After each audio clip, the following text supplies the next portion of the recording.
আমাৰ এই বিদ্যালয়ৰ প্ৰাক্তন প্ৰধান শিক্ষক মাননীয় হবিবুৰ ৰহমান চাহাব, তেখেত এজন এনেকুৱা গুণী শিক্ষক আছিল। তেখেতৰ যি গুণ আছিল, প্ৰথম এটা গুণ আছিল তেখেতৰ প্ৰত্যেকটো কামে তেখেতে সময়মতে কৰিছিল আৰু বিদ্যালয়ত প্ৰত্যেক দিনেই 9 বজাৰ আগত তেখেত উপস্থিত হৈছিল আৰু ছাত্ৰ ছাত্ৰীসকলৰ হতুৱাই বিদ্যালয়খন পৰিষ্কাৰ পৰিচ্ছন্ন কৰি ৰাখিছিল আৰু ছাত্ৰ ছাত্ৰীসকলৰ শৈক্ষিক দিশৰ প্ৰতি লক্ষ্য ৰাখি ছাত্ৰসকলৰ ঘৰে ঘৰে সমিতিৰ মানুহ লৈ গৈছিল আৰু শিক্ষকসকলৰ লগত তেখেতে মিলা প্ৰীতিৰে চলাই গৈছিল। এজন গুণী শিক্ষকৰ যি গুণৰ প্ৰয়োজন, প্ৰত্যেকটো গুণেই যেন হবিচাৰৰ গাত আছিল।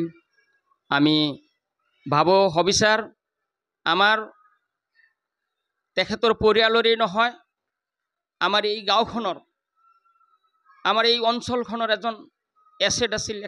তেখেত এজন সম্পদ আছিল। তেখেতৰ সদায় মৃদুভাষী, তেখেতৰ কোমল আচৰণে প্ৰত্যেকজন মানুহক চুই গৈছিল আৰু এই বিদ্যালয়খন কেনেকৈ পৰিষ্কাৰ পৰিচ্ছন্ন কৰি ৰাখিব পাৰি আৰু ছাত্ৰ ছাত্ৰীসকলক কেনেকৈ আকৰ্ষণ কৰিব পাৰি, প্ৰত্যেকটো কামেই তেখেতে নিখুঁতকৈ কৰিছিল।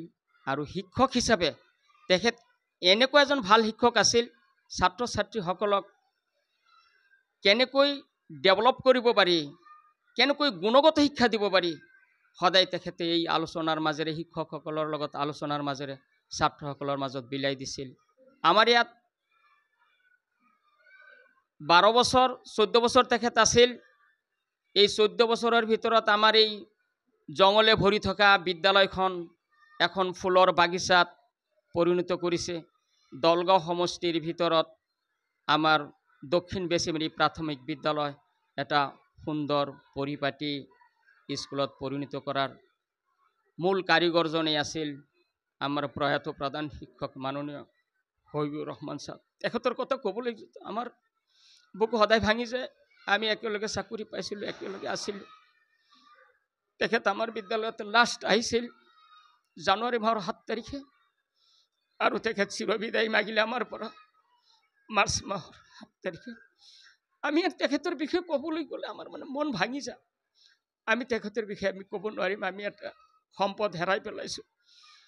সেই সম্পদৰ অপূৰণীয় ক্ষতি আমাৰ যে কেতিয়া পূৰণ হয় আমি নাজানো। আৰু হবিবুৰ ৰহমান এনেকুৱা শিক্ষক, তেওঁ এজনেই জন্ম হৈছে আৰু ভৱিষ্যত কেনেকৈ যে এনেকুৱা হবিবুৰ ৰহমান জন্ম হয় আমি নাজানো। আৰু আমাৰ দলগাঁও সমষ্টিত এজনেই হবিবুৰ ৰহমান শিক্ষক এজনেই আছিল, সেইজনেই হবিবুৰ ৰহমান চাহাব আমাৰ মাজৰ পৰা বিদায় ল'লে। আমি তেখেতৰ বিষয়ে আৰু ক'বলৈ আমাৰ কোনো ভাষা নাই। প্ৰত্যেকটো গুণতেই গুণী আছিল তেখেত। তেখেতৰ শৈক্ষিক দিশত ছাত্ৰ ছাত্ৰীসকলক পঢ়োৱাত তেখেতে এনেকুৱা শিক্ষাদান কৰিছিল, ছাত্ৰসকলক মটিভেট কেনেকৈ কৰিব পাৰি তেখেতে প্ৰত্যেকটো বিষয়ে ভালদৰে বুজি পাইছিল। আমাকো তেনেকৈ মটিভেট কৰিছিল যে আমিনো আৰু কিমান দিন থাকিম, আমি শিক্ষক জাতি। এই শিক্ষক জাতিয়ে